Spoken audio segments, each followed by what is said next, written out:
YouTube channel medical nurses साहब। तो आज की क्लास में हम बात करेंगे मैटरनल हेल्थ को लेके। मैटरनल हेल्थ का मतलब है यहाँ पर प्रेगनेंसी कंसीव करने से लेके डिलीवरी होने तक की जो केयर प्रोवाइड की जाती है या जो प्रेग्नेंट लेडी है उसको, वो आती है आपकी मैटरनल हेल्थ नर्सिंग में। मतलब कंसीव करने से लेके डिलीवरी होने के 6 हफ्तों के बाद तक की जो केयर है वो इसमें इंक्लूड होगी। अब जो बच्चा पैदा होता है उसको भी क्या क्या केयर दी जाती है, वो सभी तरीके के क्वेश्चन आज की क्लास में हम कवर करने वाले हैं। जो भी लोग चैनल पर नए जुड़े हैं, यदि आपको क्लासेस अच्छी लगती हैं तो चैनल को ज़रूर सब्सक्राइब करें। और जिन्होंने अभी तक मेडिकल नर्सेज हब की बुक्स नहीं परचेस की हैं तो आप लोग डायरेक्ट ऑर्डर करके बुक भी ले सकते हो, फ्लिपकार्ट से भी ले सकते हैं। आज की क्लास में हम जो क्वेश्चन कवर करने वाले हैं वो आपको रहेंगे, मैं यहाँ पे बता दूँ कि आज हम पढ़ने क्या वाले हैं, इससे आपको भी एक आइडिया हो जाए। आज की क्लास के जो हमारे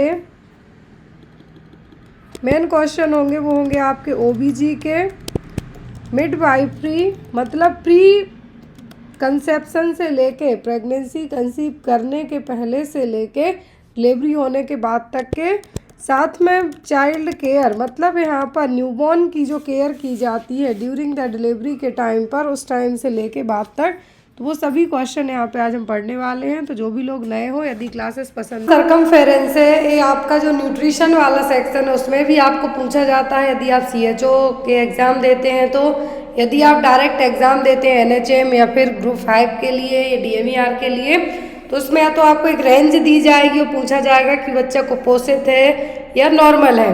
तो normal mid upper arm circumference होता है वो होता है कितना, 9 से 11, कितना 9 to 11 सेंटीमीटर।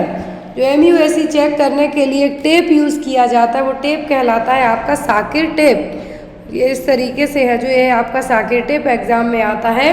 रेड बैंड है मतलब कि बच्चा बहुत ही ज़्यादा माल नरिश्ड है, वो बच्चे को तुरंत ट्रीटमेंट की ज़रूरत है। ग्रीन है मतलब बच्चा ओके है, और यदि येलो बैंड आता है तो मतलब कि बच्चा क्या है, बच्चे को एक प्रॉपर न्यूट्रिशन की ज़रूरत है। तो यहाँ पर जो नॉर्मल MUSE की हम बात करें तो ये कितना होता है, 9 से 11 नॉर्मल में। यदि 1 साल की एज ग्रुप की बात करें तो 12 to 16 सेंटीमीटर। 1 से 5 साल तक सेम रहता है। एग्जाम में आपको पूछा जा सकता है कि 1 साल से 5 साल तक जो MUSE है वो 16 से 17 सेंटीमीटर तक रहेगा। फिर 12 ईयर से 70 to 18, 15 ईयर से लेकर एडल्ट तक 20 to 21 सेंटीमीटर। फिर डिपेंड करता है आप कितनी मसल्स बनाते हैं, जिम जाते हैं कि आप अपना अकेला पेट बस बढ़ाते हैं। तो यहाँ पर MUSE है जो लेफ्ट अपर आर्म में जनरली चेक किया जाएगा। किस तरीके से, mid point between the tip of the shoulder and the tip of the elbow. Nutritional status को असेस करने के लिए MUSE है जो चेक किया जाता है। 3 बैंड होते हैं जो साकिर टेप होता है, ग्रीन, येलो, रेड। ग्रीन मतलब कि बच्चा फुली हेल्दी है, येलो मतलब कि बच्चा क्या है, न्यूट्रिशनल लेवल क्या है बच्चे का, ओके है, और रेड है मतलब बच्चा बहुत ज़्यादा माल नरिश्ड है, बच्चे को केयर की ज़रूरत है। Next one is Negri bodies are seen in which condition. Negri bodies किस कंडीशन में देखने को मिलेंगी, ट्यूबरक्लोसिस, HIV इंसेफेलाइटिस, रेबीज या फिर हर्पीज। नेग्री बॉडीज देखने को मिलेंगी। नेग्री बॉडीज देखने को मिलती हैं किसमें, रेबीज की कंडीशन में। किसमें, रेबीज में। रेबीज होता कैसे है, जो इन्फेक्टेड एनिमल्स हैं उनके बाइट करने के कारण, अब एक कैट हो सकती है, डॉग हो सकते हैं, स्पेशली डॉग के कुत्ते के काटने के कारण। और रेबीज एक ऐसी कम्युनिकेबल प्रॉब्लम है जिसमें आपको वैक्सीन आफ्टर एक्सपोजर मतलब कुत्ते के काटने के बाद, मतलब आपको रेबीज हुआ उसके बाद आपको रेबीज वैक्सीन दी जाएगी। अब यहाँ पर जो रेबीज में नेग्री बॉडीज है ये जनरली आपका जो ब्रेन में या फिर न्यूरोलॉजिकल जो न्यूरोनल पैरन किया है और प्रॉक्सिमल डेंड्राइट्स वहाँ पे आपको देखने को मिलेंगी, जो कि ओवल शेप में रहेंगी।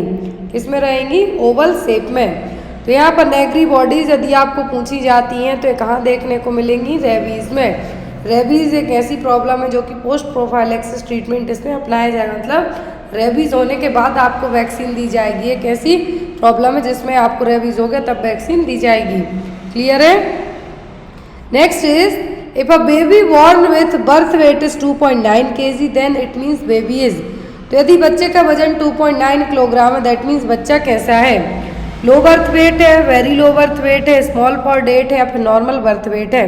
तो बच्चा कैसा है, यदि बच्चे का वजन कितना है 2.9 kg, तो यदि हम एक एवरेज इंडियन बेबी के जन्म की बात करें कि eight the time of birth कितना होता है 2.5 से 3 kg तक, 2500 ग्राम से 3000 ग्राम तक, जिसको हम नॉर्मल वजन में कंसिडर करते हैं। लेकिन यहाँ पे कहा गया है 2.9 kg, मतलब बच्चा क्या है, नॉर्मल बर्थ वेट में है।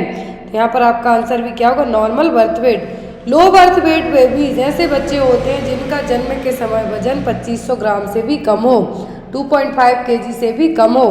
वेरी लो बर्थ वेट, जैसे लो हो गया मतलब 2500 ग्राम से कम।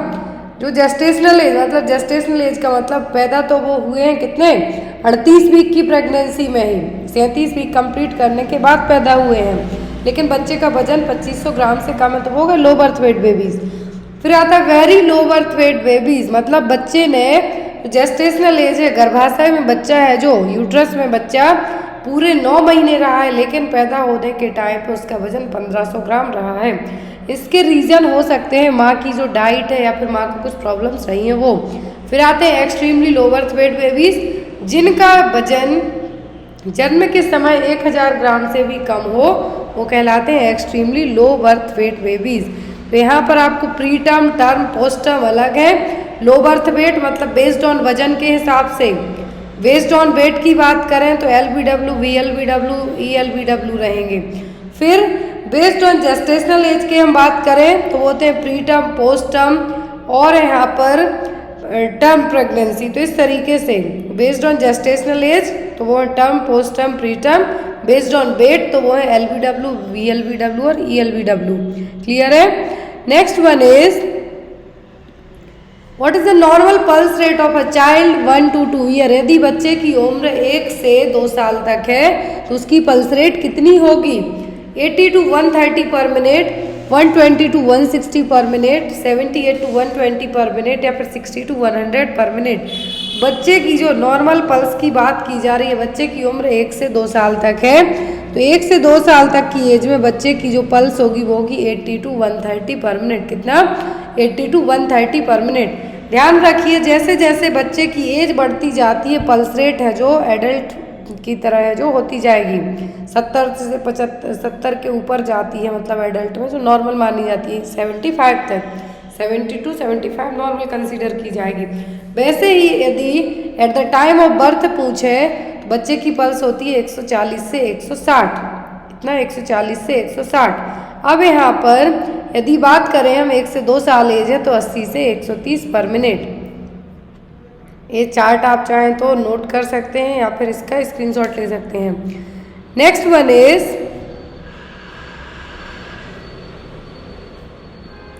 What is the length range of baby in 3 month. तो यदि बच्चे की उम्र 3 महीने है, बेबी जो पैदा हुआ है उसकी उम्र 3 महीने है, तो उसकी लंबाई कितनी होगी, 50 सेंटीमीटर, 60 सेंटीमीटर, 70 सेंटीमीटर या फिर 90 सेंटीमीटर। तो यदि 3 मंथ का बेबी है तो उसकी लेंथ कितनी होगी। तो यदि हम बात करें तो eight the time of birth जो बच्चे की लंबाई होती है, लेंथ होती है, वो होती है 50 से 55 तक, और जो एवरेज इंडियन बेबी की लेंथ की बात करें तो कितनी होती है, 50 सेंटीमीटर। 3 महीने की बच्चे की हम बात करें तो कितनी होगी, 60 सेंटीमीटर।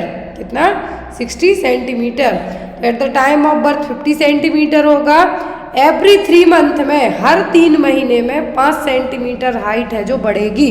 कब तक, 1 साल तक की एज तक। एंड एवरी 3 मंथ, हर 3 महीने तक 5 सेंटीमीटर हाइट बढ़ेगी बच्चे की, जब तक बच्चे की उम्र 1 साल नहीं हो जाती है।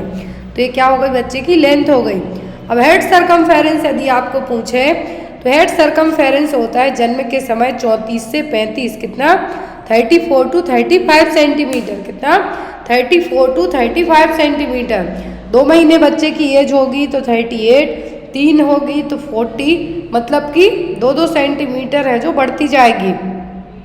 फिर यदि यही बात हम करें चेस्ट सरकमफेरेंस और हेड सरकमफेरेंस में, तो यहाँ पर यदि at the time of birth head circumference की हम बात करें तो कितना होगा, 34 to 35 सेंटीमीटर। और यदि चेस्ट सरकमफेरेंस की बात करें तो ये होता है 31 centimetre.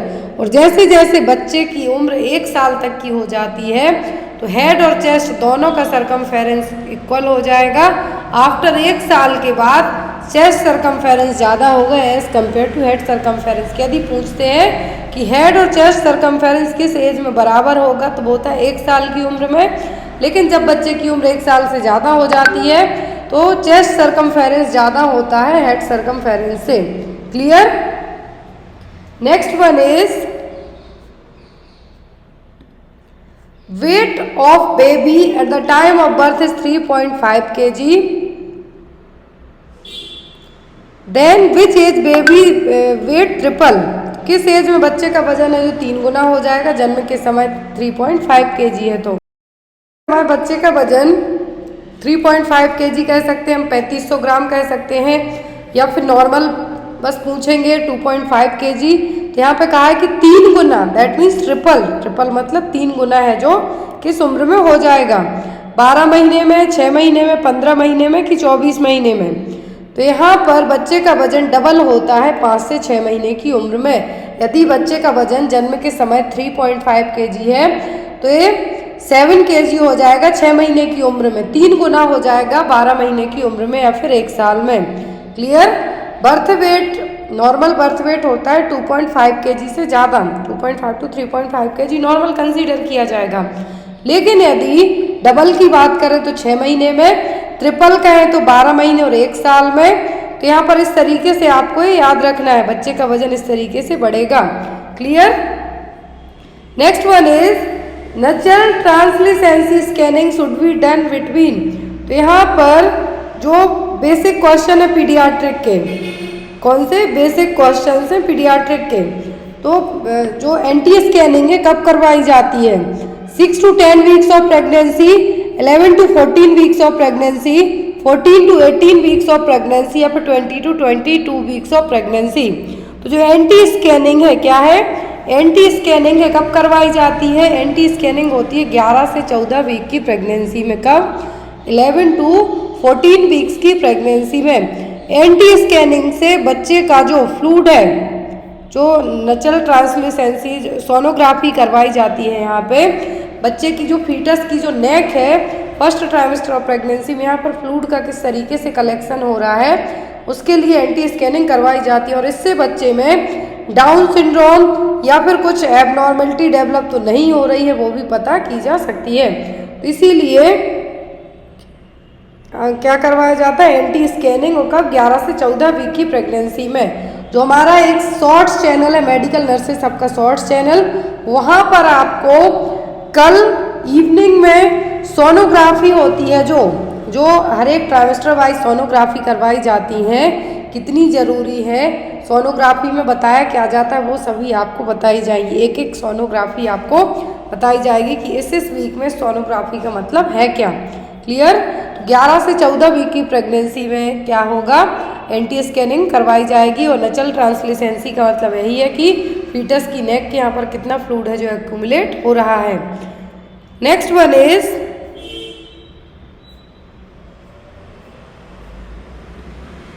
The normal axillary temperature of a newborn is between which of the following range. Newborn baby का जो एक्सिलरी टेम्परेचर है कितना होगा? 40 to 42 degree Celsius, 30 to 32 degree Celsius, 33.5 to 34.5 degree Celsius या फिर 36.5 to 37.4 degree Celsius. Normal axillary temperature की बात की जा रही है वो भी न्यूबॉर्न बेबी में। तो जो नवजात बच्चा है न्यूबॉर्न बेबी है उसमें एक्सिलरी टेम्परेचर होगा 36.5 to 37.4 डिग्री सेल्सियस। कितना? 36.5 to 37.4 डिग्री सेल्सियस है जो क्या रहेगा? टेम्परेचर होगा। यदि न्यूबॉर्न बेबी के वाइटल साइंस पूछे जाते हैं तो पल्स 120 से 160 रहेगी। कितना? 120 से 160। रेस्पिरेशन 30 to 60 रहेगी। बीपी है जो 80 to 60 mmHg eight the time of birth रहेगा। 80 to 60 सिस्टोलिक है, 45 to 40 डायस्टोलिक है जो लोअर काउंटिंग होती है वो। अब यहाँ पर टेम्परेचर, नॉर्मल टेम्परेचर होता है 36.5 to 37.4 और 5 तक। फ़ारेनहीट में बात करें तो 99.4 तक। एक्सिलरी की बात की जा रही है तो एक्सिलरी जैसा यहाँ पे आपको बताया गया है सेम एज है स्किन। और रेक्टल टेम्परेचर है जो एक एक्यूरेट रीडिंग बताता है हमेशा, और थोड़ी सी रीडिंग हमेशा ज़्यादा ही होती है रेक्टल टेम्परेचर की। नेक्स्ट वन इज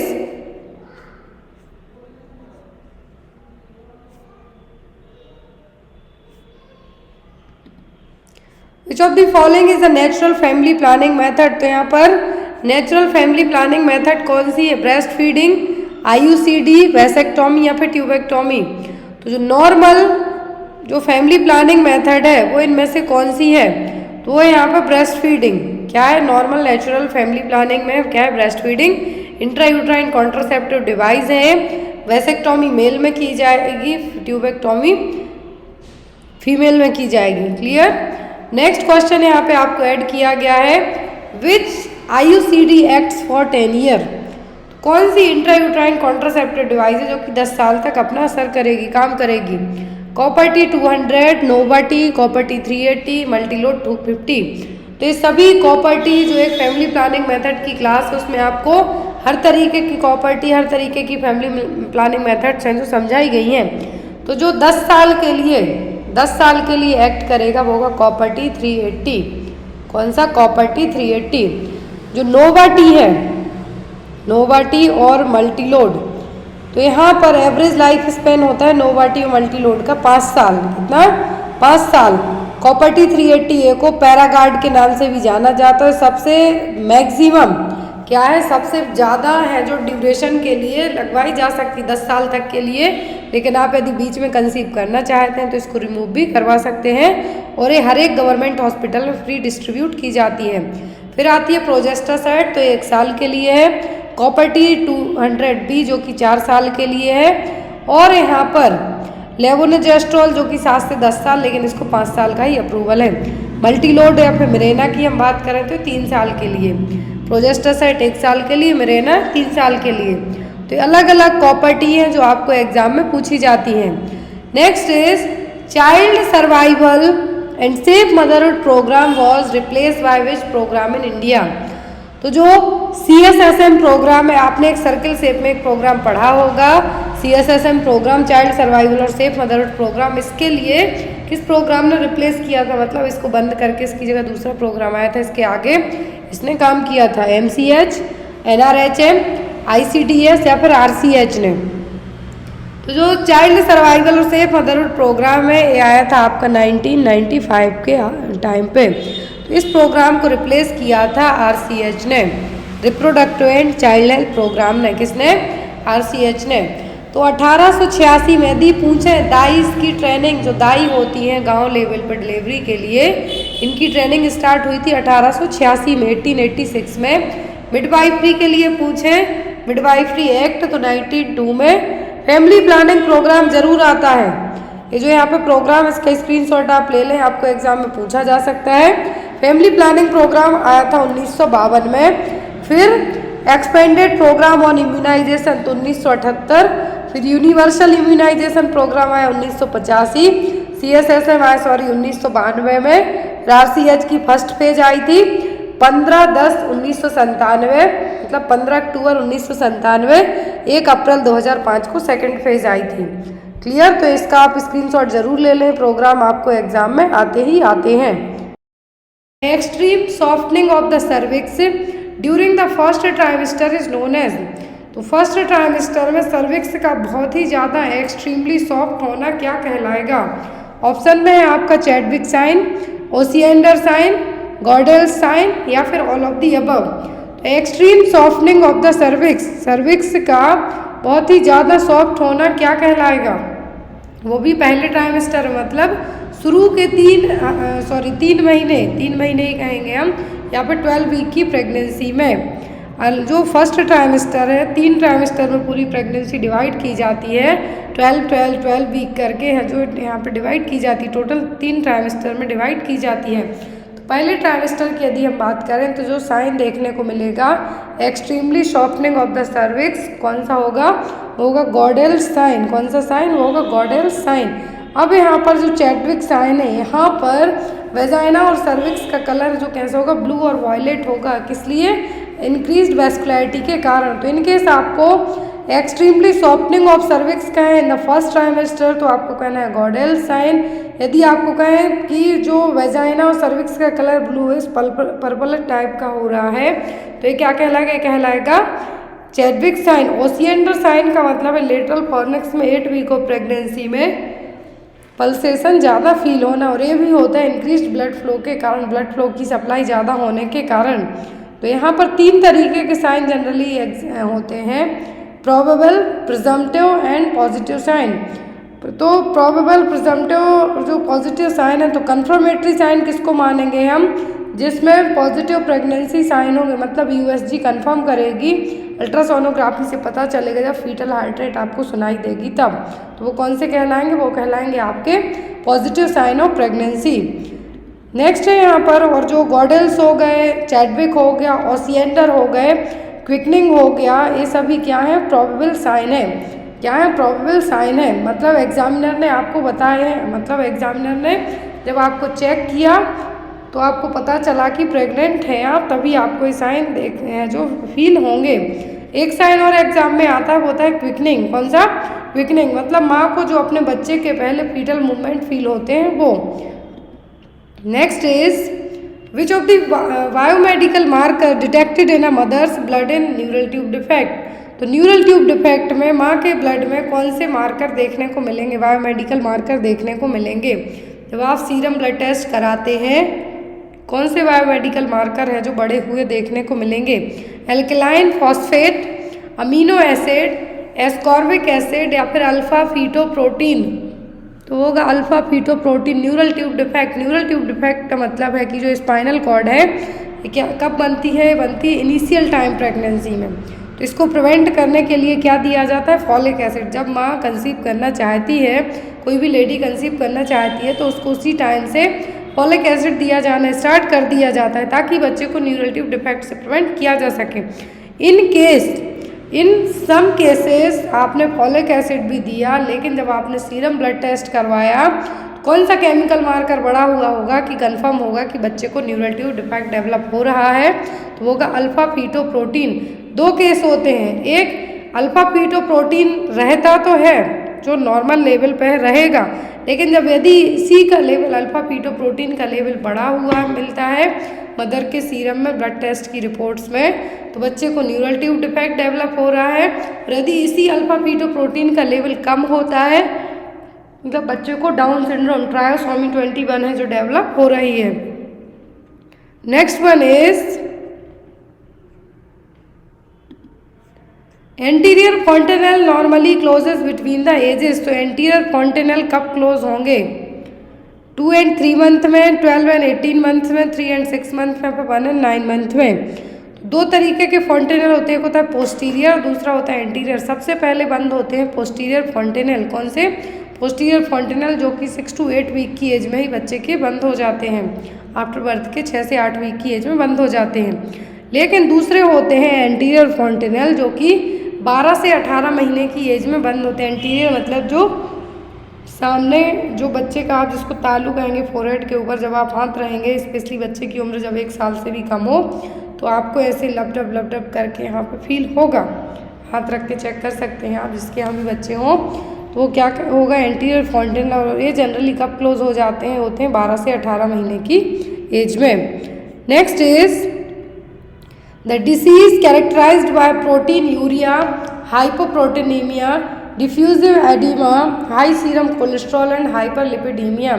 तो ऐसी डिसीज जिसमें प्रोटीन यूरिया है, हाइपर प्रोटीनेमिया है, एडिमा है, हाई सीरम कोलेस्ट्रॉल और हाइपरलिपिडीमिया है। तो ये क्या है, पाइलोनेफ्राइटिस, नेफ्रोलिथियासिस, नेफ्रोटिक सिंड्रोम या फिर एक्यूट रीनल फेलियर। तो नेफ्रोलिथियासिस का मतलब है किडनी में स्टोन का फॉर्मेशन होना, कॉलीलिथियासिस कहें तो गॉल ब्लैडर में स्टोन का फॉर्मेशन होना। अब यहाँ पर ये जो साइन बताया कि प्रोटीन यूरिया, एडिमा, हाइपरलिपिडीमिया, ये सभी किसके साइन है, नेफ्रोटिक सिंड्रोम के क्लासिकल साइन है। तो यहाँ पर भी आपका आंसर क्या होगा, नेफ्रोटिक सिंड्रोम। क्या है, nephrotic syndrome. Next is which of the following sugar concentration is highest in Honey. तो जब आप हनी लेते हैं तो उसमें हाईएस्ट शुगर कौन सा होगा, कौन सा शुगर कंसंट्रेशन ज़्यादा होगा, लैक्टोज वाला, ग्लूकोज वाला, माल्टोज की फ्रक्टोज। तो sugar concentration is highest in Honey. तो हनी में जो शुगर कंसंट्रेशन सबसे ज़्यादा होगा वो होगा फ्रक्टोज। कौन सा? फ्रक्टोज। तो यहाँ पर आपका आंसर क्या होगा? Fructose. Next one is most serious complication of fracture. तो फ्रैक्चर में मोस्ट सीवियर सीरियस कॉम्प्लिकेशन क्या होगा? सेप्टिसीमिया, ब्लीडिंग, फैट एम्बोलिज्म या फिर डिहाइड्रेशन। तो यदि किसी को हड्डी टूटी है, फ्रैक्चर हुआ है, सबसे ज़्यादा सीरियस कॉम्प्लिकेशन होगा फैट एम्बोलिज्म। क्या है? Fat embolism. और ये किस तरीके से होगा? Fat embolism is a piece of intravascular fat that lodged within a blood vessel cause a blockage of blood flow. तो अब यदि यही ब्लड फ्लो, यदि किसी को क्या है, फैट एम्बोलिज्म, फ्रैक्चर हुआ है, फैट एम्बोलिज्म होता है। फैट एम्बोलिज्म का मतलब है कि फैट के कोई भी पार्ट जो आपके ब्लड वेसल्स में फ्लो होते हैं वो जाके एक जगह कहीं फंस जाए, ज़्यादा फैट का यदि डिपोजिशन होता है, और वो फैट एम्बोलिज्म है जो एम्बोलाई क्या है, थक्का टाइप से या फिर हम क्लॉट टाइप से कुछ कह सकते हैं, ब्लॉकेज करेगा।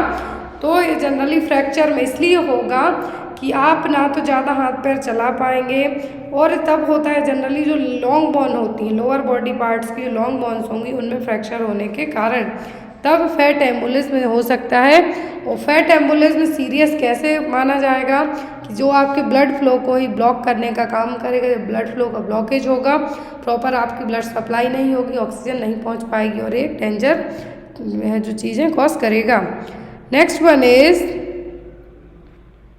मोस्ट इम्पॉर्टेंट क्वेश्चन एग्जाम में आता है, recyclable plastic waste that means IV tubes और catheters should be segregated in which colour of plastic bag.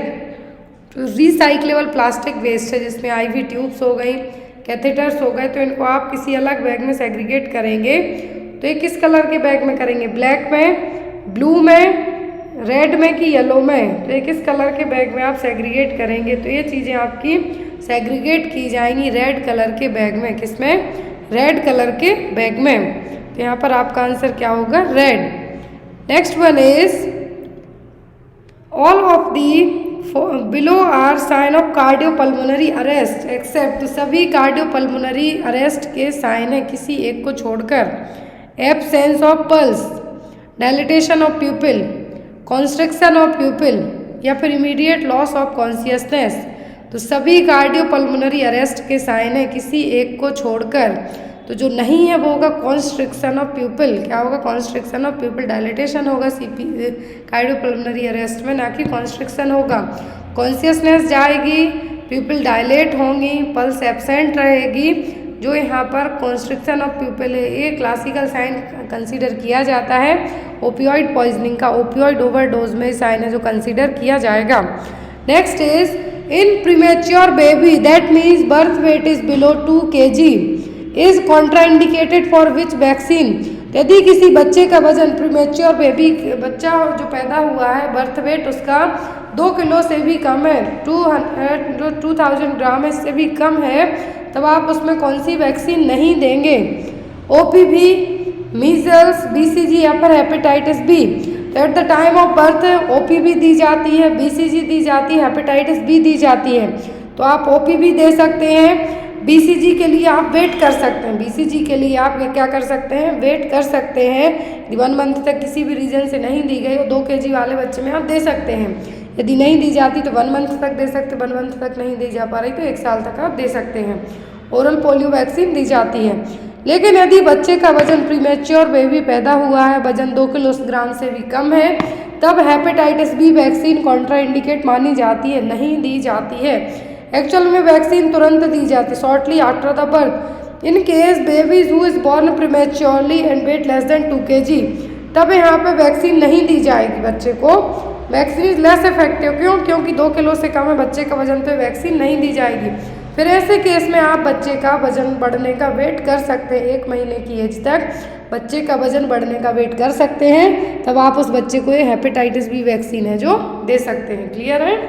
कि हेपेटाइटिस बी वैक्सीन कब नहीं दी जाएगी, तब बच्चे का वजन 2 किलो से भी कम हो, क्योंकि इफेक्टिव नहीं होगी। वो वेट करेंगे, वेट एंड वॉच, कि 1 महीने के अंदर बच्चे का वजन 2 किलो क्रॉस कर जाता है, तब आप उसको ये वैक्सीन दे सकते हैं। Next one is which food item has the highest calorie. तो यहाँ पर सबसे ज़्यादा हाईएस्ट कैलोरी किस फूड आइटम में है? फैट में, कार्बोहाइड्रेट में, विटामिन में कि प्रोटीन में? तो हाईएस्ट कैलोरिक फूड है जो आइटम है यहाँ पर वो होगा फैट। क्या होगा? फैट, क्योंकि 1 ग्राम फैट देगा 9 kilocalorie. 1 gram fat equal to 9 kilocalorie, और कार्बोहाइड्रेट और प्रोटीन से तो 4 किलो कैलोरीज ही मिलेगी। कितना?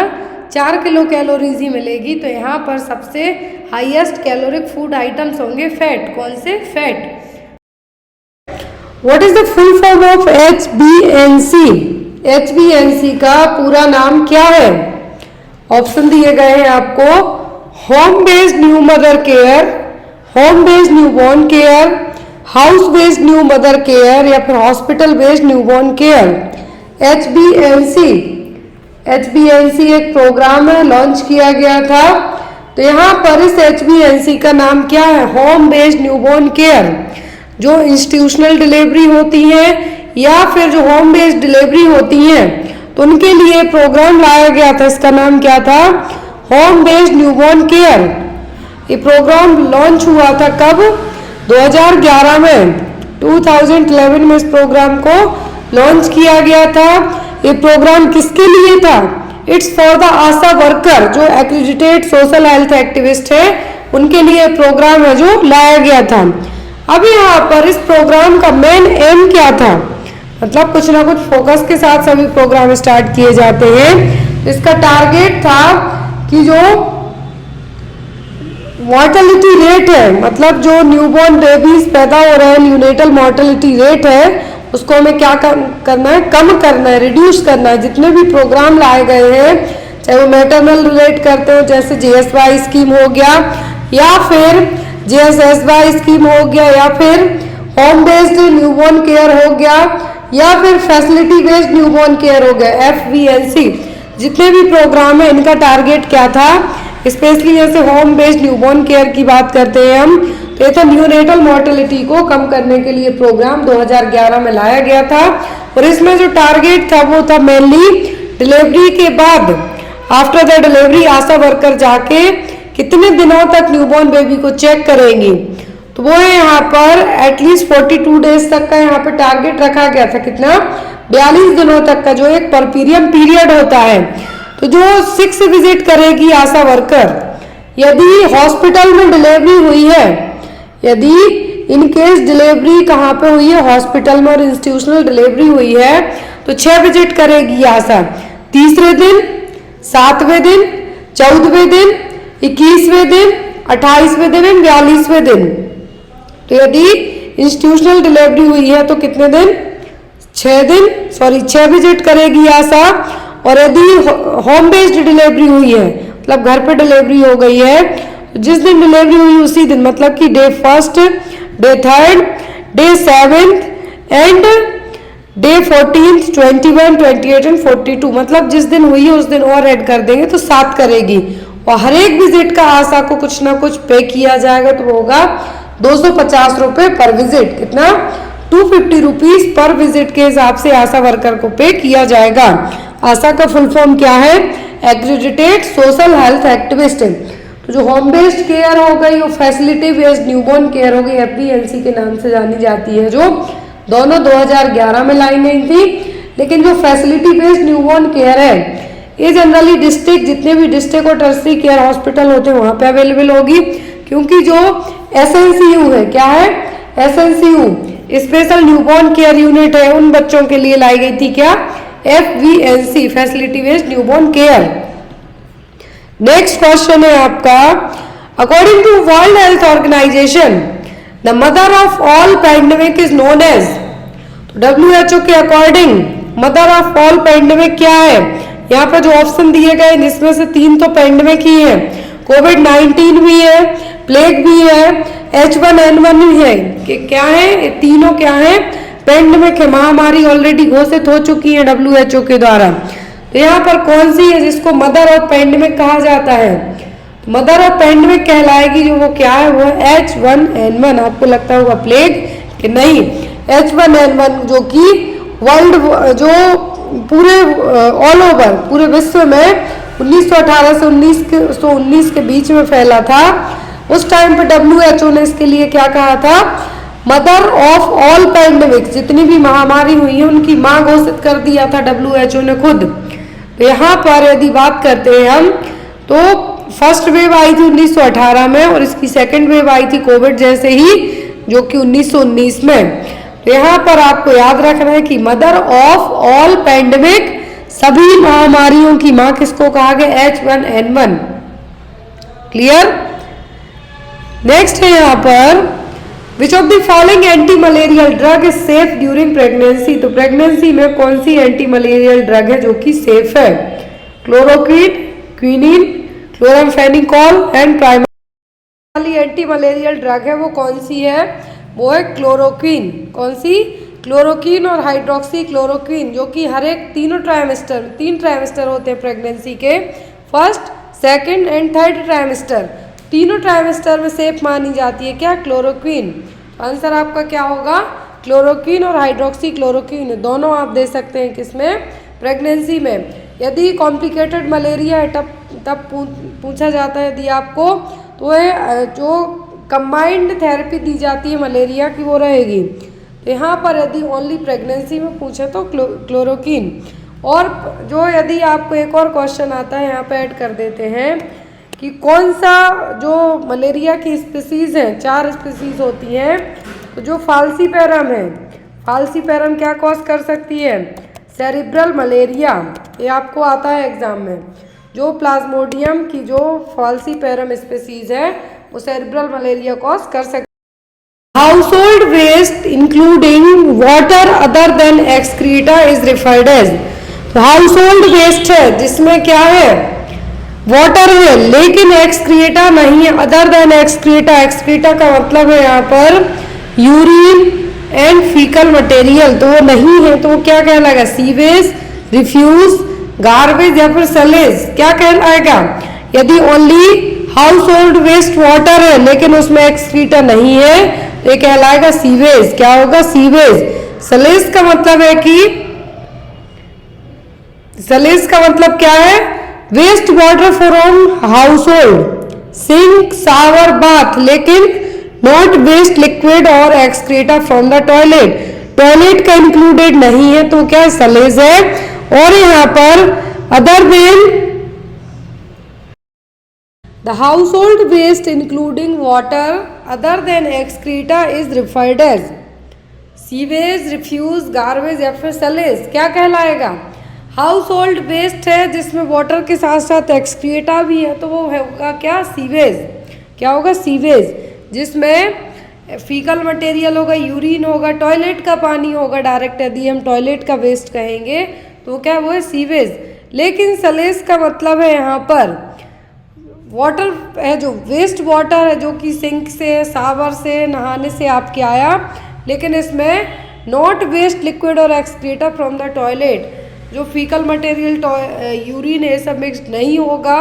मिक्स है तो सीवेज पानी में, लेकिन ये नहीं है, किचन का पानी हो गया, सिंक का, शावर का, नहाने का, तो वो कहलाएगा सलेज। दैट मीन्स इसमें सलेज का मतलब है कि इसमें टॉयलेट वाला जो एक्सक्रीटा है या फिर टॉयलेट एक्सक्रीटा का मतलब है ये यूरिन और फीकल मटेरियल नहीं है तो वो क्या, सलेज। यदि है तो सीवेज।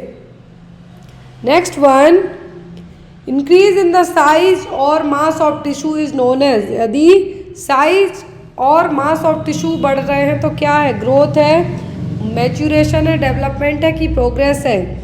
यदि टिश्यू की साइज बढ़ती है, मतलब आपकी बॉडी की साइज बढ़ते जा रही है तो टिश्यू की साइज बढ़ना कहलाएगी, वो कहलाएगी growth.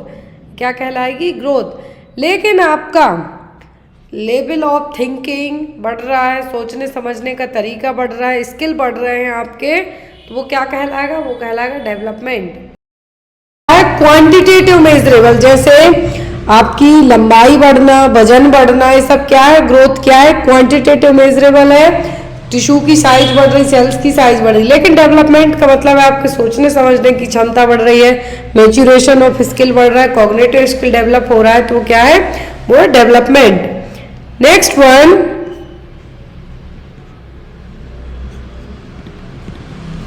Mrs. Preeti, 22-year-old lady, delivered a premature baby.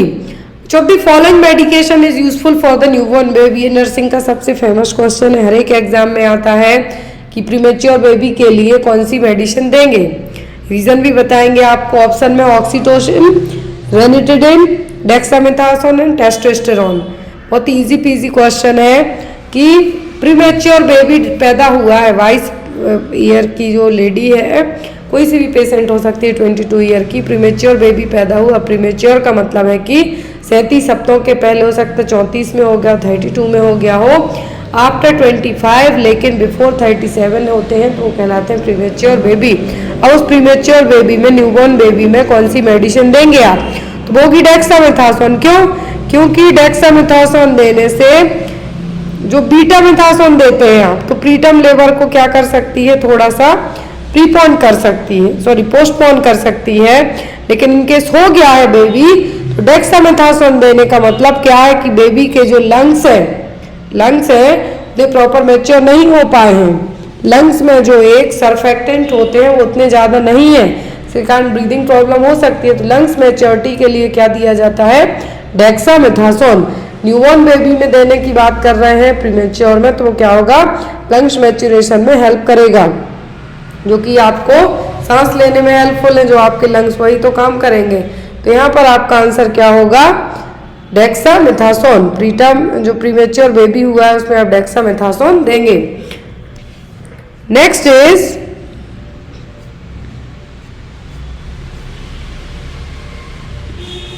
Government of India adopted national nutrition policy.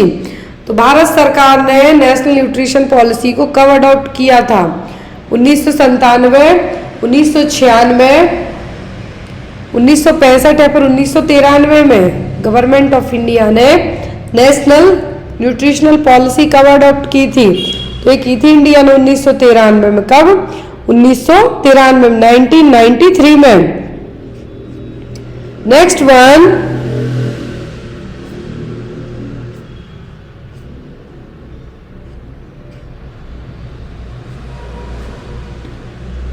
the extreme softening of the cervix during the first trimester is known as। First trimester मतलब initial time पर यदि cervix का colour कैसा हो जाता है, sorry cervix बहुत ज़्यादा सॉफ्ट हो जाती है। और सॉफ्ट क्यों होती है? बहुत ज़्यादा ब्लड फ्लो होने के कारण। जो ब्लड वेसल्स में ब्लड का फ्लो हो रहा है वो ज़्यादा हो रहा है पेल्विक एरिया में प्रेगनेंसी के टाइम पर, तो यहाँ पर ज़्यादा ब्लड फ्लो होने के कारण सर्विक्स क्या है, सॉफ्ट हो जाती है, ब्लूइश कलर की भी होने लगती है। तो ये कौन सा साइन है? चैडविक, ओसिएंडर, गॉडेल्स या फिर ऑल ऑफ दी अबव। तो extreme softening of the cervix during the first trimester of pregnancy, it's known as the Goodell sign. Chadwick पूछे तो ब्लू और वायलेट जो पर्पलिश कलर है वो हो जाएगा 4th वीक ऑफ जेस्टेशन में। ओसिएंडर का मतलब है कि पल्सेशन क्या है, बढ़ जाएगा, increased pulsation felt through the lateral fornix at 8th week. 4th week में चैडविक साइन होगा। और यहाँ पे कहा है कि फर्स्ट ट्राइमेस्टर में तो वो होगा गॉडेल साइन, मतलब extreme softening of the cervix. Next one is the anterior fontanelle normally closes between the age of. Anterior posterior fontanelle से इनके बीच का डिफरेंस पढ़ के जाना, कब क्लोज होते हैं, किन के बीच में है, ये आपको एग्जाम में आता है। तो एंटीरियर क्लोज होते हैं बाद में, पोस्टीरियर और ऑक्सीपुट क्लोज होते हैं पहले। तो यहाँ पर क्वेश्चन है आपका कि एंटीरियर फॉन्टेरियल कब क्लोज होंगे? 2 से 3 महीने में, 12 से 18 महीने में, 3 to 6 मंथ में, फिर 1 and 9 मंथ में। तो एंटीरियर फॉन्टेरियल क्लोज होते हैं जनरली 12 to 18 मंथ की एज में, जब बच्चे की उम्र 12 से 18 महीने हो जाए। आपने सुना होगा कि बच्चे का जो तालू है, फ्रंट हेड, जो फ्रंटल पार्ट है माथे के, यहाँ माथा जिसको कहेंगे, इसके ऊपर जिन बच्चों की उम्र 1.5 साल से कम की रहती है वहाँ पे आप हाथ रख के देखना कितना फास्ट पल्सेशन फील होगा, वो इसीलिए होता है। और जो आप 2-2.5 साल के बच्चे में हाथ रख के देखेंगे कितना फास्ट फील नहीं होगा, तालू जिसको कहते हैं आप। तो वो क्या है यहाँ पर एक जो क्लोज होंगे फॉन्टेनेल, तो कब क्लोज होंगे? 12 से 18 महीने की एज में। और पोस्टीरियर की बात करें तो 6 to 8 week after the birth और 2 मंथ की उम्र में बच्चे की, लेकिन क्लोज होते हैं 1.5 साल तक की उम्र में, 1 साल से 1.5 साल तक, तो होंगे एंटीरियर फॉन्टेनेल 12 से 18 महीने के बीच में। Next one,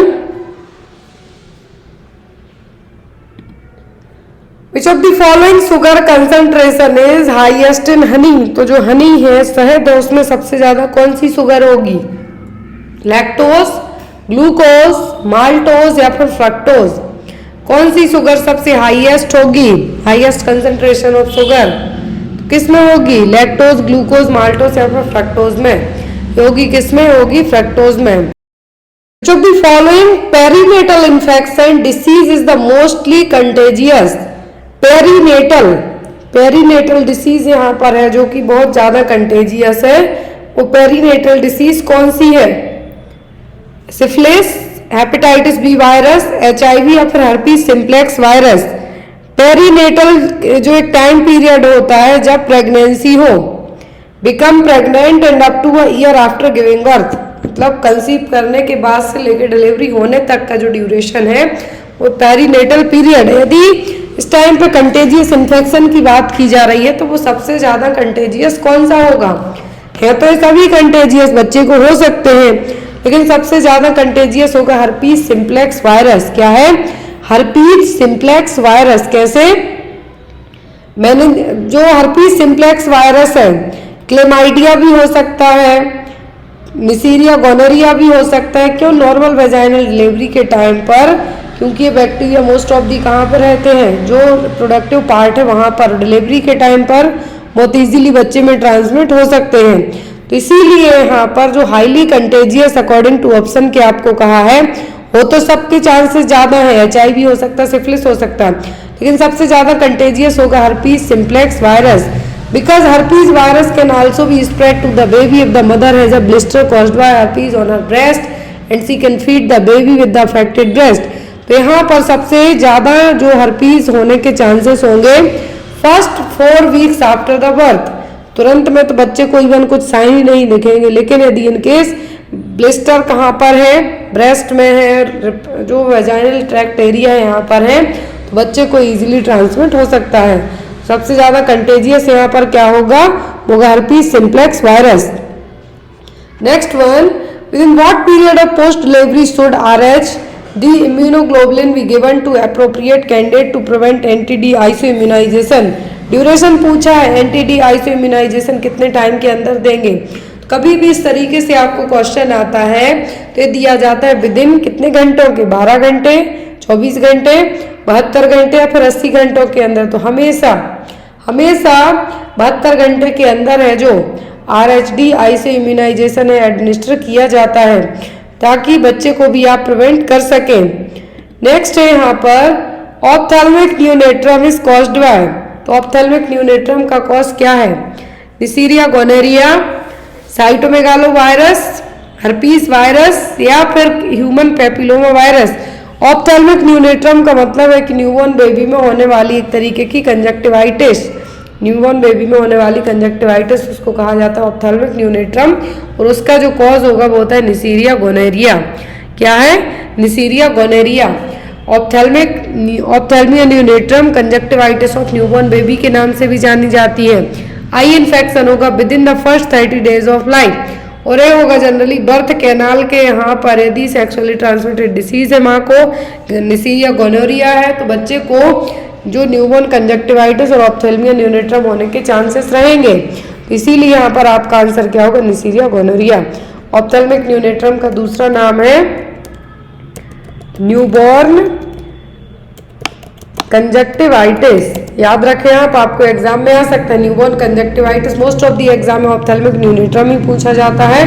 causative agent Neisseria gonorrhoea. Next one is the clinical sign seen in tetanus. तो टिटनेस में इनमें से कौन सा क्लिनिकल साइन देखने को मिलता है? कॉप्लिक स्पॉट, स्यूडोमेम्ब्रेन, ओपिस्थोटोनस या फिर हाइड्रोफोबिया।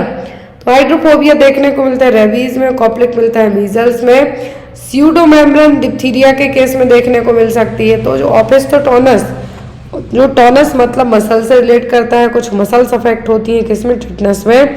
तो यहाँ पर आपकी पूरी बॉडी हाइपर एक्सटेंशन के कारण पूरा एक आर्च बना लेगी। आर्च मतलब ब्रिज टाइप से जो बना लेगी वो कहा जाता है एपेस्थोटोनस और एपेस्थोटोन्स। तो स्टेट है जिसमें आपकी बॉडी हाइपर एक्सटेंशन और स्पासिटी के कारण क्या होगी, पूरी तरीके से आर्च पोजीशन में आ जाएगी और ये पोजीशन कहलाती है एपेस्थोटोनस। ये होगा कैसे, टिटनेस के कारण। किसके कारण, टिटनेस के कारण। Next one, drug used to treat treatment of jaundice in newborn baby. तो न्यूबॉर्न बेबी को ट्रीट करने के लिए जो जॉइंटिस को ड्रग ऑफ चॉइस है वो क्या है, फिनोबार्बिटोन, डाइजेपाम, बीटामिथासोन या फिर कैल्शियम ग्लूकानेट। तो कैल्शियम ग्लूकानेट तो एज एन एंटीडोट के तौर पे यूज किया जाता है। अब यहाँ पर बचता है जॉइंटिस के लिए ड्रग ऑफ चॉइस, तो वह फिनोबार्बिटोन। क्या है, फिनोबार्बिटोन जो ड्रग ऑफ चॉइस है ये क्या करेगी, liver, it acts on the liver and induce glycocholine transferase. और ग्लाइकोकोलिन ट्रांसफरेज लिवर एंजाइम है जो कि बिलिरुबिन को कन्वर्ट करेगा ताकि बॉडी से वाइल के थ्रू है जो क्या हो जाए, बिलिरुबिन रिमूव हो और बाहर निकले। तो जो ड्रग ऑफ चॉइस है वो क्या होगी, फिनोबार्बिटोन। ये डायरेक्टली क्या कर रही है, लिवर पे। कोई भी मेडिसिन है मेटाबोलाइजेशन लिवर से होते हुए होगा। ज़्यादा दवाई खाओगे लिवर खराब हो जाता है आपका। लिवर सिरोसिस का एक रीजन ये भी है जो आप मेडिकेशन खाते हैं वो ज़्यादा खाने के कारण। तो यहाँ पर यदि जो फिनोबार्बिटोन देते हैं आप न्यूबॉर्न बेबी में जॉइंटिस के ट्रीटमेंट के लिए, तो वो क्या करेगी, लिवर को कहेगी कि भाई आप लिवर एंजाइम जो कि ग्लाइकोरिल ट्रांसफरेज एंजाइम रिलीज करो ताकि बिलिरुबिन को वाइल के फॉर्म में कन्वर्ट करेगी और ये वाइल आपकी बॉडी से बाहर निकलेगा। जब वाइल बाहर निकलेगा बिलिरुबिन कन्वर्ट होके वाइल के फॉर्म में जॉइंटिस अपने आप ठीक होगा।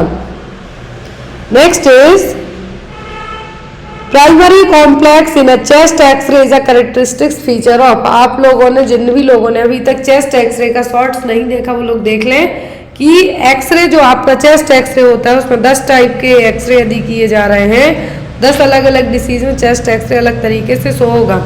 बूट शेप्ड है यदि आपको कहा जाता है तो टेरेट्रोलॉजी ऑफ फैलेट में देखने को मिल जाता है। अब यहाँ पर चेस्ट एक्सरे का जो फीचर है प्राइमरी कॉम्प्लेक्स का मतलब गोन्स कॉम्प्लेक्स देखने को मिलते हैं चेस्ट एक्सरे में। तो किस डिसीज में, निमोनिया में, एम्पाइमा में, ब्रोंकाइटिस में या फिर ट्यूबरक्लोसिस में। एम्पाइमा का मतलब है कि लंग्स से वहाँ पर पस का कलेक्शन हो जाना, क्या है, पस भर जाना। अब यहाँ पर जो प्राइमरी कॉम्प्लेक्स और गोन्स फोकाई देखने को मिल रहे हैं चेस्ट एक्सरे में वो देखने को मिलते हैं किसमें, टीबी में और ट्यूबरक्लोसिस में। इस तरीके से तो जो ग्रेन्युलोमा है और गोन्स फोकाई है क्या कहलाते हैं, प्राइमरी कॉम्प्लेक्स। तो ये कहाँ पे देखने को मिलेंगे, स्पेशली लोअर लंग्स वाले पार्ट में। तो यहाँ पर ये जो गोन्स फोकाई पूछे जाते हैं आपको या फिर प्राइमरी कॉम्प्लेक्स से देखने को मिलते हैं किसमें, टीबी वाले मरीज के चेस्ट एक्सरे में। नेक्स्ट वन,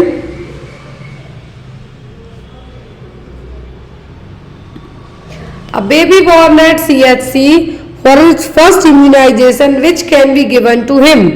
यदि न्यूबॉर्न बेबी कहाँ पे हुआ है, कम्युनिटी हेल्थ सेंटर में, तो पहला वैक्सीन कौन सा देंगे, DPT, BCG, MMR या फिर टाइफॉइड। इनमें से कौन सा वैक्सीन दिया जाएगा बच्चे को eight the time of birth, तो होगा BCG, बेसिलाई कालमेटिक यूरिन। क्या है, बेसिलाई कालमेटिक यूरिन।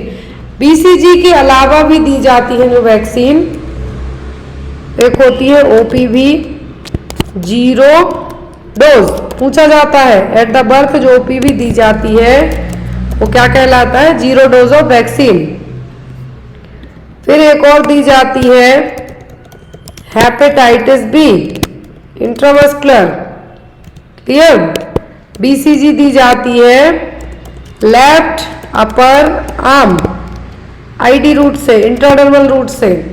तो यहाँ पर विटामिन के भी दिया जाता है, विटामिन के भी दिया जाता है IM बच्चे के लिए।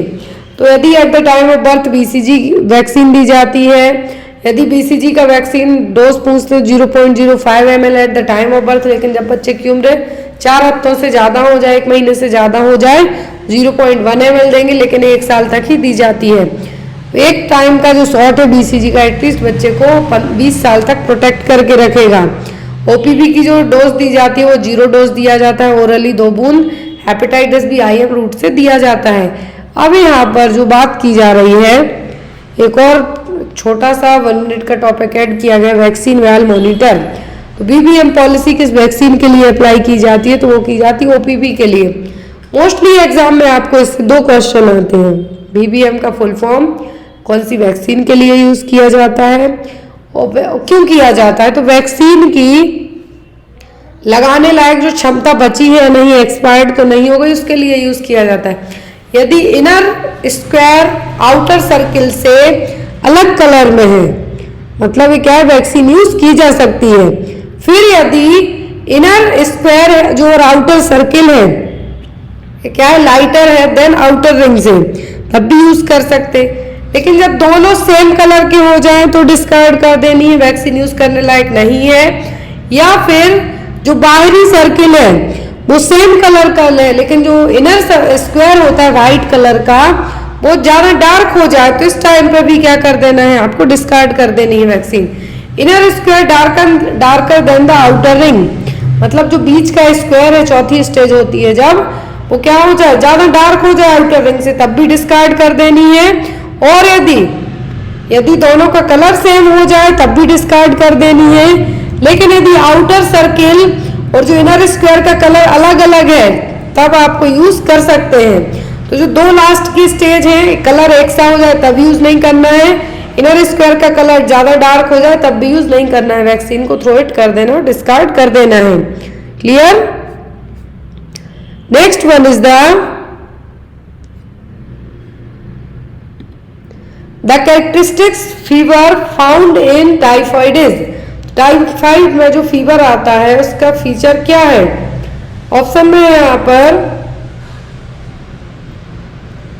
Relapsing fever, step ladder fever, continuous fever and intermittent fever. तो टाइफाइड कैरेक्टरिस्टिक्स फीचर क्या है टाइफाइड फीवर का, तो टाइफाइड में जो बुखार आता है स्टेप लैडर फीवर, मतलब जैसे सीढ़ियों चढ़ते जाओ उस तरीके से एक लेवल पे हाई फीवर हो जाएगा। तो ये क्या है, step ladder fever. Step ladder fever जो टाइफाइड है इसका कॉज क्या होता है, एक बैक्टीरिया, साल्मोनेला टाइफी नाम का बैक्टीरिया। टेस्ट किया जाता है तो वो होता है विडाल टेस्ट। विडाल टेस्ट पूछा जाता है तो होता है टाइफाइड के लिए फीवर का पैटर्न होता है स्टेप लैडर फीवर। अब यहाँ पर साल्मोनेला टाइफी अलग है और टाइफस अलग है, दोनों चीजें याद रखें। साल्मोनेला टाइफी किसके लिए रिस्पॉन्सिबल है, टाइफाइड के लिए। इसके लिए टेस्ट होता है क्या, विडाल टेस्ट। नेक्स्ट है एग्जाम्पल ऑफ लाइव वैक्सीन। तो लाइव वैक्सीन का एग्जाम्पल क्या है, BCG, मीजल्स, कोलेरा या फिर एंड बी। लाइव वैक्सीन होती है, किल वैक्सीन होती है। तो लाइव वैक्सीन है यहाँ पर कौन सी, BCG एंड मीजल्स, BCG और measles.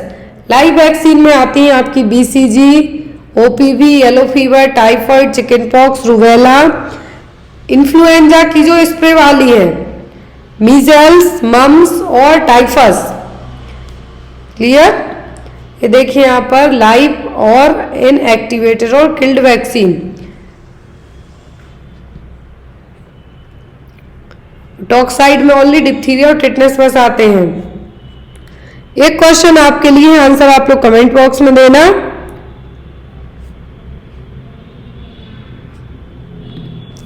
Mode of spread of polio infection is, तो पोलियो का इन्फेक्शन कैसे फैलेगा, through the vector, droplet infection, faecal oral route या फिर थ्रू द ब्लड, किसके थ्रू फैलेगा, आंसर कमेंट बॉक्स में देना। आई होप आपको आज की क्लास अच्छी लगी हो। Thank you for watching guys, bye bye, take care. What is the normal color of amniotic fluid when the bag of water is ruptured? तो यदि बैग ऑफ वाटर रप्चर होता है तो यहाँ पर एमनियोटिक फ्लूइड का कलर कैसा होगा। नॉर्मल की बात की जा रही है ना कि पोस्ट टर्म प्रेगनेंसी की कि RH इनकम्पेटेबिलिटी की, किसी भी तरीके की नहीं, साफ साफ कहा है नॉर्मल एमनियोटिक फ्लूइड का कलर कैसा होगा, क्लियर होगा, ग्रीनिश होगा, ब्राउनिश होगा कि गोल्डन होगा। अब यहाँ पर 4 ऑप्शन में से आपका आंसर क्या होगा। तो सबसे पहली चीज़ एमनियोटिक फ्लूइड है जो क्लियर कॉन्साइज कलर का होगा, मतलब कैसा, बिल्कुल क्लियर होगा। इसमें यदि ग्रीनिश कलर है, ब्राउनिश कलर है, दैट मीन्स कुछ ना कुछ एबनॉर्मलिटीज़ तो डेवलप हुई हैं, ज़रूर हुई हैं। तो यदि नॉर्मल पूछे तब आप क्या कहेंगे कि ये क्या है, क्लियर है। लेकिन एमनियोटिक फ्लूइड में कलर के कारण कुछ एबनॉर्मलिटीज़ की बात आती है। तो ग्रीन कलर का होता है, यदि एमनियोटिक फ्लूइड ग्रीन कलर का है दैट मीन्स क्या है, मेकोनियम स्टैंड, बेबी का जो फर्स्ट पासिंग स्टूल है वो उसमें आ गया तो ग्रीन हो गया। गोल्डन है मतलब माँ को RH इनकम्पेटेबिलिटी है।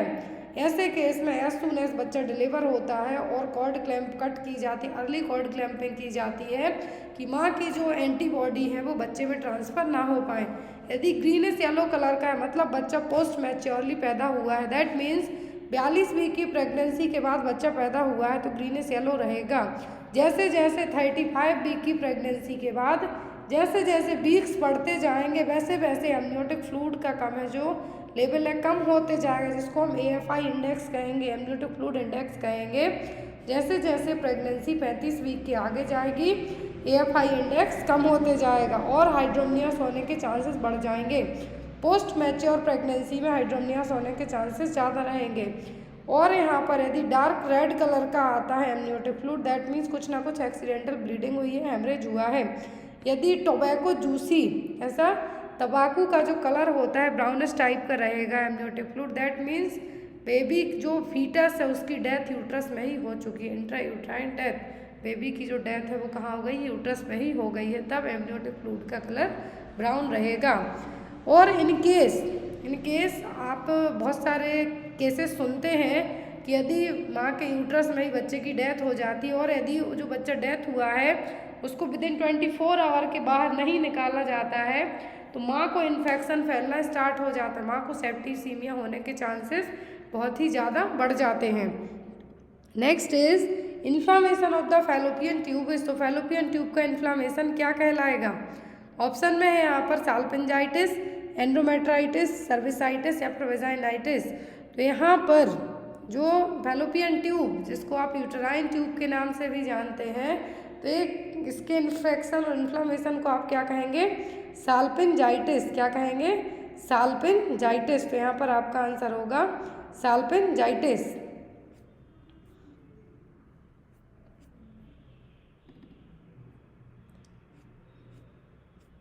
Next one is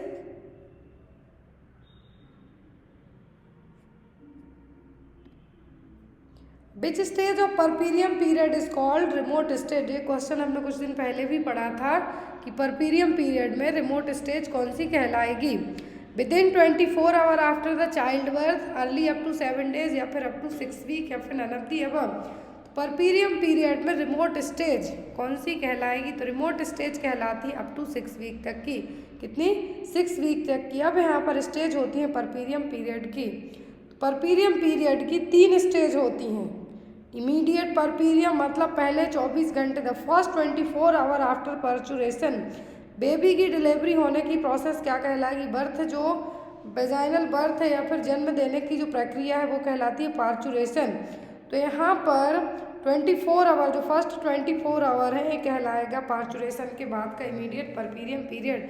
early puerperium होगा फर्स्ट वीक का। कौन सा? फर्स्ट वीक का। रिमोट परपीरियम होगा जब तक जो 6 वीक का पूरा ड्यूरेशन दिया जाता है परपीरियम पीरियड को, तो वो कहलाएगा पोस्टपार्टम पीरियड और puerperium period. Remote puerperium period जो कि अप टू 6 वीक तक का रहेगा, जिसमें माँ के जो जेनाइटल ऑर्गन्स हैं वापस से रिवर्ट बैक नहीं हो जाते हैं, वो time period. Next one is the failure of uterus to its normal sizes. यदि इन केस किसी भी रीजन से यूट्रस वापस से अपने शेप में नहीं जाती है तो क्या कहलाएगी? इन्वोल्यूजन, सब इन्वोल्यूजन, रिट्रैक्शन या फिर all of the above. Involution का मतलब तो है कि वापस से रिवर्ट बैक हो जाना। नॉन प्रेग्नेंट स्टेज में मतलब प्रेगनेंसी नहीं है, जब नॉन प्रेग्नेंट स्टेज है तो यूट्रस का वजन होता है 60 ग्राम तक, लेकिन प्रेगनेंसी में 1000 से 1100 ग्राम तक हो जाता है। अब यहाँ पर डिलीवरी के बाद फीटस बाहर आ गया, प्लेसेंटा बाहर आ गया, एमनियोटिक फ्लूइड बाहर हो गया, तो 5 kg तक वेट तो तुरंत ही घट जाता है। अब यहाँ पर यूट्रस का वजन जो कि एक इलास्टिक वे में बढ़ती जाती है, जैसे जैसे जेस्टेशनल पीरियड बढ़ता है वैसे, तो नॉर्मल से रिवर्ट बैक होगी और इसको टाइम लग जाता है पूरी बॉडी के जो रिप्रोडक्टिव ऑर्गन है उनको 6 वीक तक का, जिस पीरियड को हम कहते हैं परपीरियम और पोस्टपार्टम पीरियड। तो यदि यूट्रस वापस से रिवर्ट बैक नहीं हो पाती है तब हम इसको कहेंगे सब इन्वोल्यूजन। क्या कहेंगे? सब इन्वोल्यूजन। और सब इन्वोल्यूजन देखने को मिलता है ग्रैंड मल्टीपैरारिटी में, जिसके 3 से ज़्यादा बच्चे हुए हों, ट्विन प्रेगनेंसी में जिसमें यूट्रस ओवर डिस्टेंटेड रही हो, इल मैटरनल हेल्थ, माँ की हेल्थ सही नहीं हो, caesarean section, uterine prolapse, aggravating factors, इन सभी केसेस में क्या होगा, यूट्रस को वापस से रिवर्ट बैक होने में टाइम लग जाता है या फिर यूट्रस रिवर्ट बैक नहीं होगी। Clear? A case of 28 week of pregnancy with pain and bleeding diagnosis is 28 week की प्रेगनेंसी है, पेन हो रहा है, ब्लीडिंग हो रही है, तो क्या डायग्नोस होगा? प्रीमेच्योर लेबर डायग्नोस होगा, थ्रेटेंड अबॉर्शन होगा, प्लेसेंटा प्रीविया होगा कि एक्सीडेंटल हेमरेज होगा। तो यहाँ पर 28 वीक की प्रेगनेंसी ऑलरेडी हो चुकी है, तो अबॉर्शन के केस में नहीं जाएगा, यहाँ पर 20 वीक तक कंसीडर किया जाएगा, ना ये प्रीमेच्योर लेबर में जाएगा। तो यहाँ पर ये जो 28 वीक की प्रेगनेंसी है, दर्द के साथ ब्लीडिंग होती है, तो ये कहलाएगा आपका एक्सीडेंटल हेमरेज। क्या कहलाएगा? Accidental haemorrhage. प्लेसेंटा प्रीविया आप इसको कह सकते हैं, लेकिन जब ये painless bleeding, painless vaginal bleeding होती, मतलब ब्लीडिंग तो होती लेकिन दर्द नहीं होता, पता ही नहीं चलता, दर्द नहीं होता, ब्लीडिंग होती, तब आप प्लेसेंटा प्रीविया कह सकते हैं। बट यहाँ पर जो ब्लीडिंग हो रही है, दर्द के साथ हो रही है, तो ये कहलाएगा आपका एक्सीडेंटल हेमरेज। क्या कहलाएगा? Accidental haemorrhage. Next one is which of the following haemoglobin value denotes anaemia in a pregnant women. तो प्रेग्नेंट वुमेन में हीमोग्लोबिन वैल्यू है जो क्या बताएगी कि एनीमिया है या नहीं। हीमोग्लोबिन लेवल 11%, HB 12%, HB 9% या फिर HB 13%। तो हीमोग्लोबिन का लेवल प्रेग्नेंट वुमेन में 9% से कम जाता है, दैट मीन्स लेडीज़ को क्या हुआ है, प्रेग्नेंट वुमेन को एनीमिया हुआ है। अब यहाँ पर बाय द WHO के जो प्रेगनेंसी में यदि एनीमिया कंसीडर किया जा रहा है तो लेस देन 11 ग्राम पर DL, लेकिन as an mild moderate severe pre severe की हम बात करते हैं तो 9% से यहाँ पर स्टार्ट किया जाता है। कितना से? 9% से। तो यहाँ पर 9% से कम है, मतलब क्या है, एनीमिया हुआ है, फिर इसकी माइल्ड मॉडरेट सीवियर कैटेगरी रहेंगी। क्लियर है? Next one is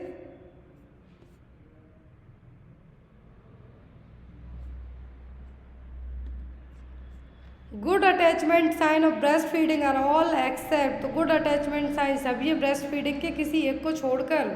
babies mouth widely open, lower lip turn inward, baby's chin touch the breast, majority of areola is inside baby's mouth. Good attachment sign की बात हो रही है, जब बच्चा breast feed करता है तो सभी गुड अटैचमेंट साइन है किसी एक को छोड़कर। तो बेबी का जो माउथ है वाइडली ओपन रहेगा, लोअर लिप बाहर की तरफ होंगे ना कि अंदर की तरफ, बेबी का चिन माँ के ब्रेस्ट को टच करेगा और जो एरियोला का मोस्टली पार्ट है वो बेबी के माउथ में रहेगा, तो ये गुड अटैचमेंट साइन होंगे। लेकिन यहाँ पर जो एक ऑप्शन है वो है lower lip turn inward, generally outward बाहर की तरफ होगा, चिन फर्मली टच द ब्रेस्ट, और यहाँ पर जो बच्चा है अपनी माँ को आई कांटेक्ट भी करने की कोशिश करेगा। तो ये सभी क्या है, गुड अटैचमेंट साइन है, किसके, ब्रेस्ट फीडिंग के गुड अटैचमेंट साइन है यहाँ पर। Next is fertilization of 2 different ovum released in same cycle is known as. तो 2 डिफरेंट ओवम का एक ही साइकिल में रिलीज होना क्या कहलाएगा, सुपरफिटेशन, सुपरफिकेंडेशन, फीटस अकार्डियाकस या फिर फीटस पेपरिकस। तो यहाँ पर जो यदि फर्टिलाइजेशन हो रहा है 2 डिफरेंट ओवम का, लेकिन एक ही सेम साइकिल में एक ही बार के जो पीरियड्स आते हैं उसमें 2 ओवम, 2 अलग अलग ओवम एक ही बार रिलीज होते हैं और उनका फर्टिलाइजेशन हो जाता है, तो ये क्या कहलाएगा, ये कहलाएगा आपका सुपरफिकेंडेशन। क्या कहलाएगा, सुपरफिकेंडेशन। दूसरा होता है सुपरफिटेशन में, मतलब 2 डिफरेंट साइकिल में फर्टिलाइजेशन होगा, fertilization of 2 ovum in a different cycle. लेकिन यदि fertilization of 2 ovum in a same cycle तो वो होगा सुपरफिकेंडेशन, सुपरफिटेशन में होगा 2 ओवम का 2 अलग अलग डिफरेंट साइकिल में फर्टिलाइजेशन। यदि सुपरफिटेशन की बात करें तो यहाँ पर एक जो फीटस है उसकी जो जेस्टेशनल एज होगी वो होगी 28 वीक। तो यदि दूसरी साइकिल में फर्टिलाइजेशन हुआ है तो उसमें 4 वीक वो और बाद का रहेगा। तो इस तरीके से एक होगा 34 वीक या फिर 24 वीक मान लो या फिर 28 वीक, कुछ भी मान लो, 4 वीक का गैप आप देके इसको समझ सकते हैं। आंसर आप लोग कमेंट बॉक्स में देंगे। क्वेश्चन है यहाँ पर Universal Children's Day celebrated on. तो हम यूनिवर्सल चिल्ड्रंस डे कब मनाते हैं? 8 मार्च, 14 नवंबर, 29 सितंबर या फिर 21 जून। तो यूनिवर्सल चिल्ड्रंस डे हम कब मनाते हैं, इसका आंसर आप लोग कमेंट बॉक्स में देना। आई होप आपको आज की क्लास, आज के क्वेश्चंस अच्छे लगे हों। कोई भी डाउट रह जाते हैं तो आप मुझे मैसेज करके पूछ सकते हैं व्हाट्सएप पे या फिर कमेंट बॉक्स में। जो भी लोग PDF पेपर्स लेना चाहते हैं वो डायरेक्ट मुझे व्हाट्सएप पे कांटेक्ट करके पेपर्स को परचेस कर सकते हैं। Thank you for watching us. Bye bye, take care.